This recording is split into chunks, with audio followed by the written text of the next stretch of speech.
어제 어느 분하고 대화를 나눴는데요.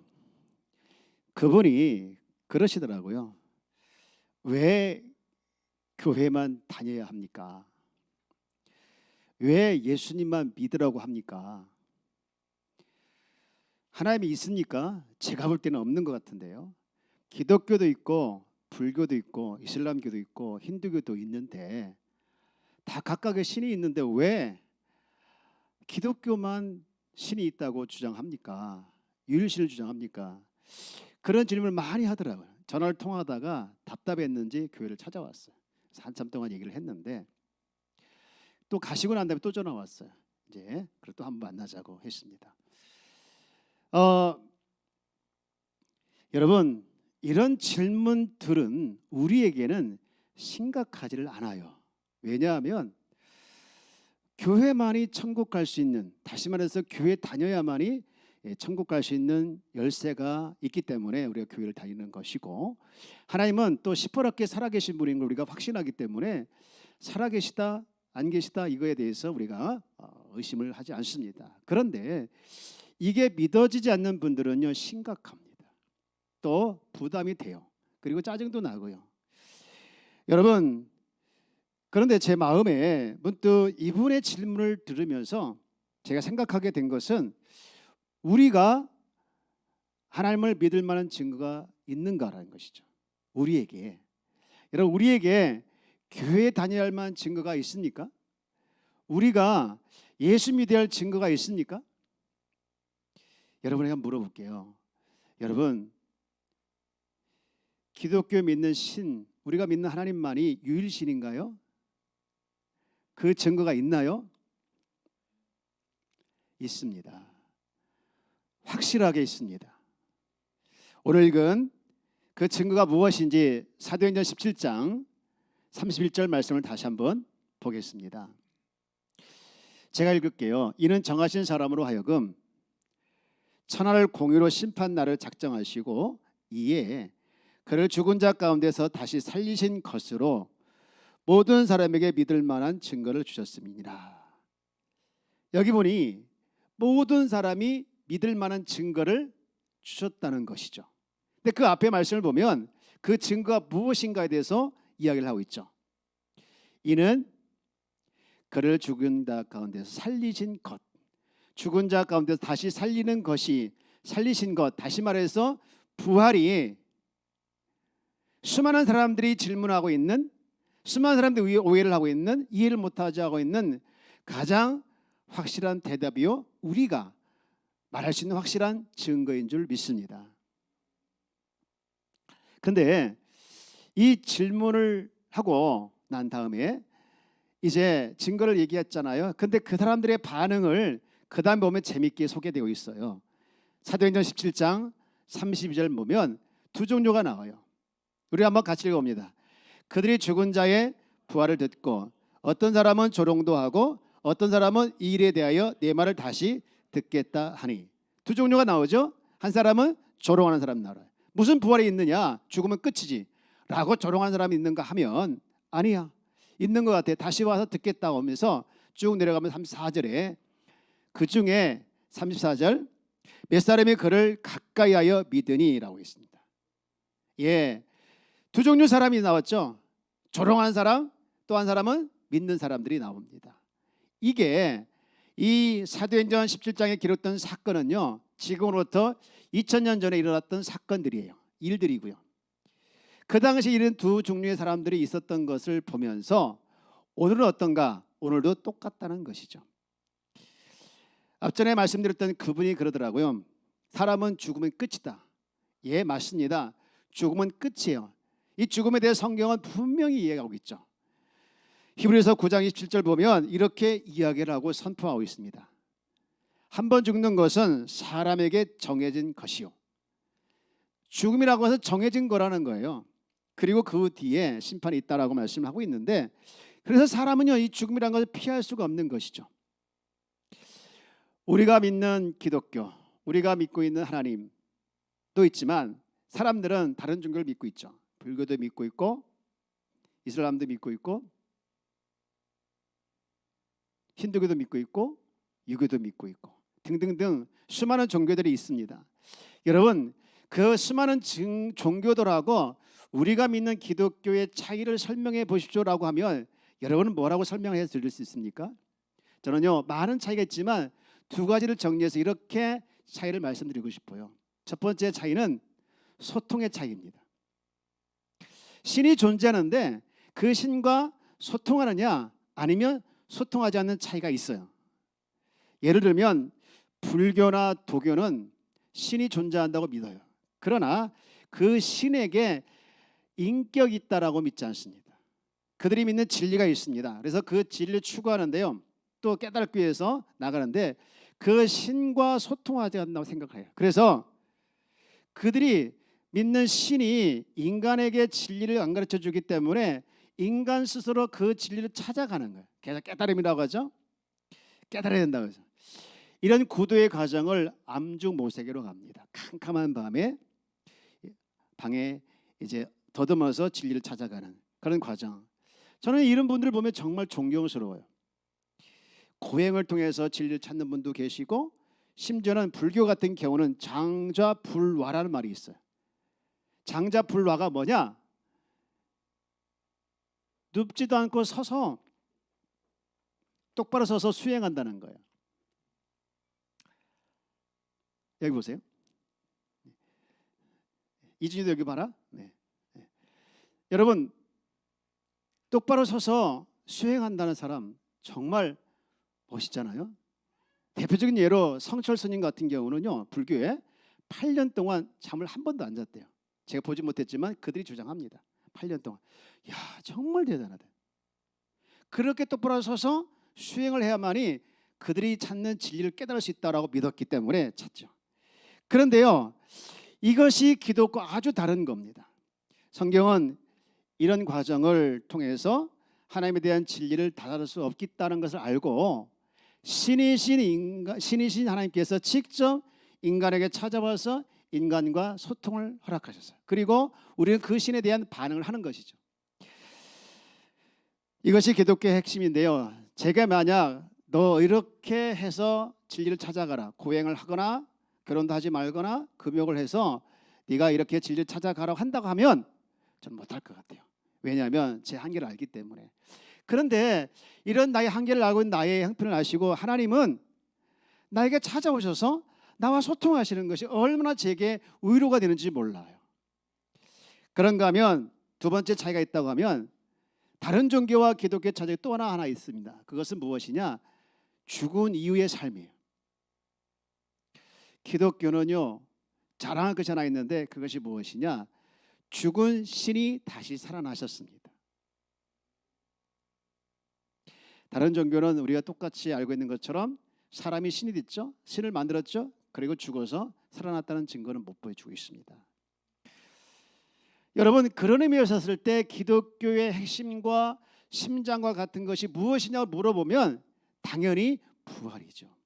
부활입니다. 만약에 여러분 사람 마음속에 심장이 있는데 그 심장이 끊어지면 멈춰버리면 어떻게 되는 것이? 죽잖아요. 마찬가지로 교회 안에, 기독교 안에 부활이 사라지고 부활을 부정하게 되어지면 기독교는 끝이에요. 그런데 마귀는 그걸 알고 끊임없이 사람들에게 부활을 믿지 못하게 하고 부활이 없다고 하고 어떻게 부활이 살아나냐, 있느냐라고 하면서 믿지 못하게 수없이 얘기합니다. 유혹하고. 우리는요, 증거를 좋아해요. 증거. 눈에 보는 것만 믿으려고 하고 눈에 보이지 않는 거 안 믿으려고 하잖아요. 보여주라고. 여러분, 정말 기독교의 핵심이 부활이고 기독교의 심정이 부활이라고 하면 증거가 있냐라고 물어봤을 때 우리는 뭐라고 대답을 해야 될까요? 작년에 단일 기도 2021년도 올해 했는데 작년 2020년도 단일 기도를 했었죠. 그때 나왔던 강사 중에 천정훈 강사가 있었어요. 성도였는데요. 90차 정도까지 이렇게 항암 과정을 하시는 분이었는데 제가 그분의 얘기를 들으면서 참 공감을 했습니다. 본인도 이 부활에 대한 증거에 대해서 굉장히 고민을 한 거예요. 신을 죽였다고 알겠는데 그 신이 살았다는 증거가 우리가 지금 어디서 찾을 수 있느냐라는 것이죠. 어느 순간 문득 그가 그것을 깨닫고 충격을 받았는데 무엇을 깨달았을까요? 그가 BC와 AD를 통해서 부활의 증거를 찾은 거예요. 오늘이 며칠이죠? 2021년 11월 21일. 우리가 2021년 11월 21일이라고 하는데 그 앞에 뭐가 붙습니까? 보통 BC냐 AD 이런 게 붙죠. 여러분, 세계 모든 나라가 똑같은 날짜를 사용하고 있습니다. 똑같은 날짜를 사용하고 있는데 그 똑같은 날짜의 기준이 BC와 AD가 있는데 그 BC와 AD를 갈라놓는 기준이 누구였는가? 예수 그리스도였다는 것이죠. 예수님 오기 전과 예수님 오고 난 다음에 역사의 기준이 다른 거예요. 그래서 BC와 AD가 나눠졌는데 거기서 우리가 예수님의 부활을 믿든 안 믿든 예수님은 역사적 사실로 부활했다는 것을 온 천하 세계 많은 사람들이 알고 그것을 믿는다는 것이죠. 여러분, 우리는 증거를 좋아하는데 역사적 사실에서 증거하고 있는 것이죠. 역사적 사실은 내가 부활을 믿든 믿지 않든 그것은 역사적 사실로 부활을 예수님께서 하셨다는 것을 증거해 주고 있습니다. 얼마나 많은 신 중에 가장 확실하고 가장 확실한 신이었기에 그 신이 죽었다 다시 살아났기에 온 세계가 이 지구촌이 역사의 기준을 날짜의 기준을 그분을 삼았을까요? 이분보다 더 확실한 이것보다 더 확실한 부활의 증거가 또 어디 있겠냐 이 말이죠. 여러분, 이 부활이 우리에게 주는 의미가 굉장히 중요한데요. 두 가지 의미입니다. 첫 번째는요, 부활을 통해서 예수님이 누구인가를 가르쳐 주셨어요. 여러분, 사도행전 2장 36절 말씀을 볼게요. 우리 한번 이걸 다 읽어볼까요? 같이 시작. 그런즉 이스라엘 온 집에 확실한 알지니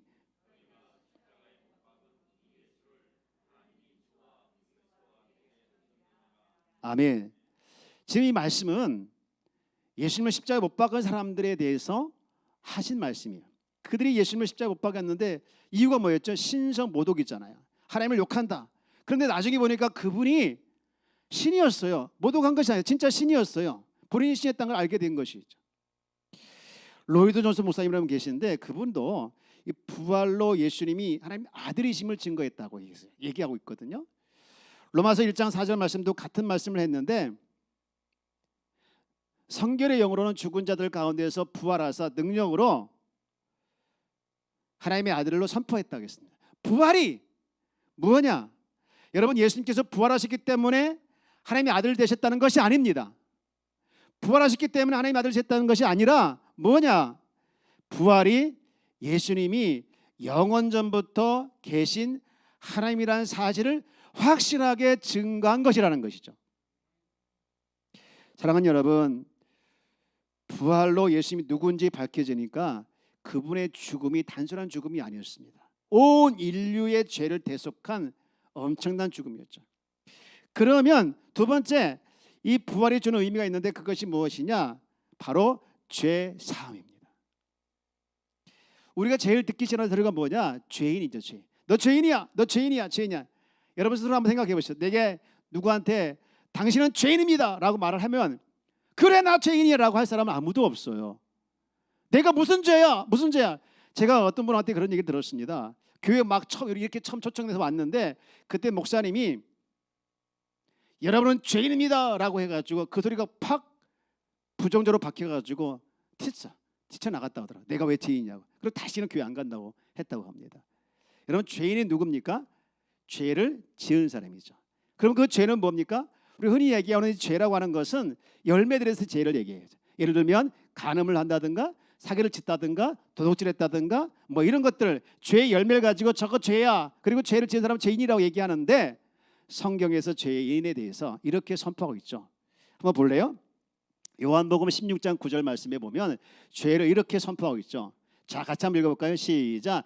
죄에 대하여라 함은 그들이 나를 믿지 아니하며.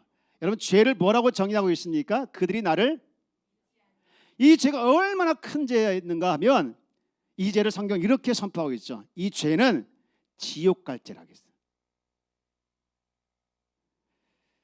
예수님을 믿지 않는 불신앙의 죄가 얼마나 무서웠으면 그것이 지옥 갈 죄라까지 했을까요?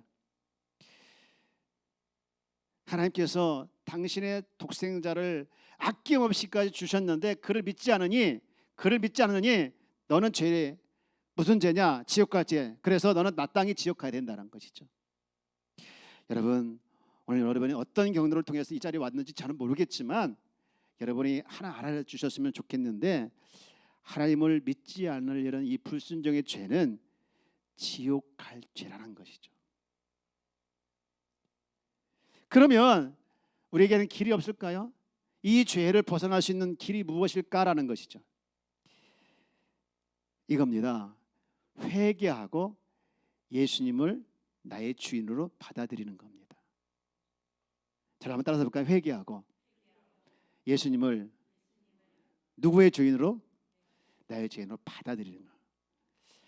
또 회개하면 또 부정적이에요. 무슨 내가 죄를 지었느냐 하고 회개를 어떻게 하느냐 하고 하는데, 여러분 회개라고 하는 것은 하나님의 마음을 몰라서 그래요. 하나님의 몸심을 몰라서 그래요. 여러분 어떤 사형수가 하나 있는데 이제 그 사형 집행 날짜가 정해졌어요. 그걸 사형하기 전에 큰 선물이 나왔습니다. 네가 사형수인데 너의 죄를 사하라. 그래서 사면장을 줬습니다. 그럼 더 이상 그는 사형수가 아니죠. 마찬가지입니다. 회개라고 하는 것은 이 세상에 누구도 베풀 수 없는 하나님의 사랑의 마음이고 하나님의 사랑의 은혜인 줄 믿습니다. 왜냐하면 그 죄를 회개하지 않, 다시 말해서 내가 무슨 죄를 졌다 그 죄를 회개하는 것이 아니고, 그것은 그냥 우리가 생각하는 죄이지만 근원적 죄가 더 있습니다. 그 죄를 내가 하나님 믿지 않고 내가 내 인생의 주인 되어져서 살아왔던 죄를 회개하지 않고는 어느 누구도 그분이 지위가 뭐 있든 없든 부자가 됐든 상관없이 어느 누구도 그분은 구원받을 수 없다는 것이죠.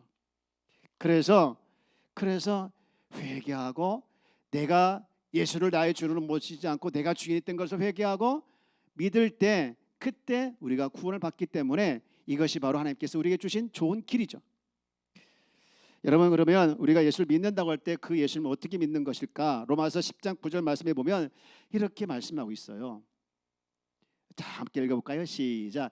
내가 만일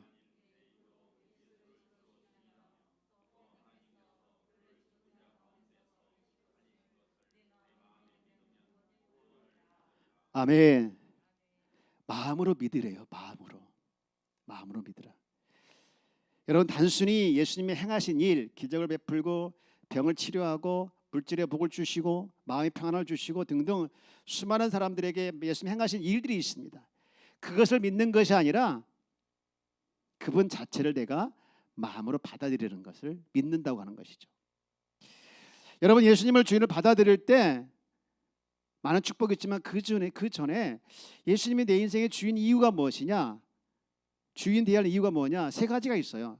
세 가지 있는데, 첫째가 예수님이 죽으시고 부활하신 이유는 그분이 나의 주인이기 때문에 그래요. 저를 따라서 나의 주인이시기 때문에. 두 번째 이유는요, 나의 주인뿐만 아니라 모든 만물의 주인이십니다. 그리고 세 번째는요, 그 예수님을 내가 주인을 받아들일 때 내가 정말 중요한 건데요, 마귀의 통치에 벗어나서 예수님의 통치를 받을 수 있기 때문인 줄 믿습니다. 그러면 이 예수님을 내가 주인을 받아들일 때 어떤 축복이 있느냐? 놀라운 축복들이 많이 있습니다.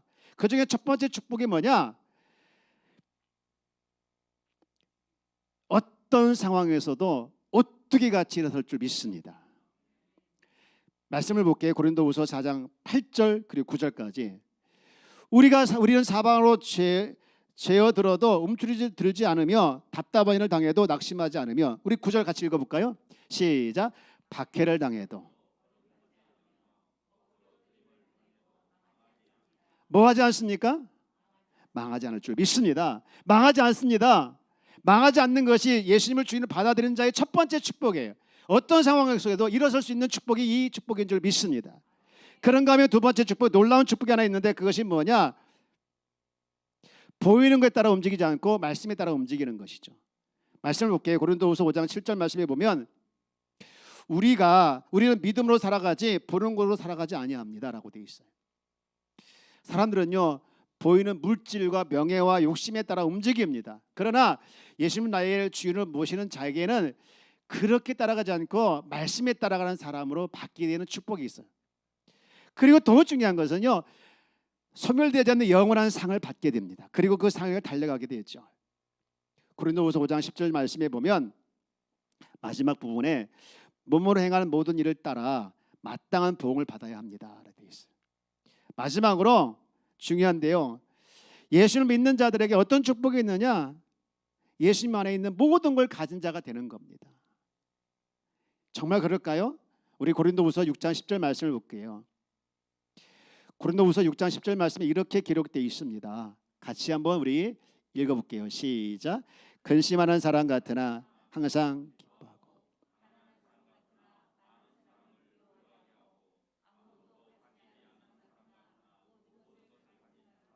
아멘.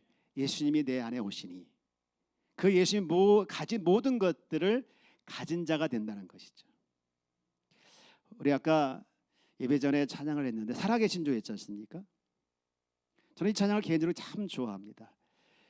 예수님이 죽음에서 부활하셨다면 중요한 게 있는데 그 예수님이 지금도 살아 계시다는 거예요.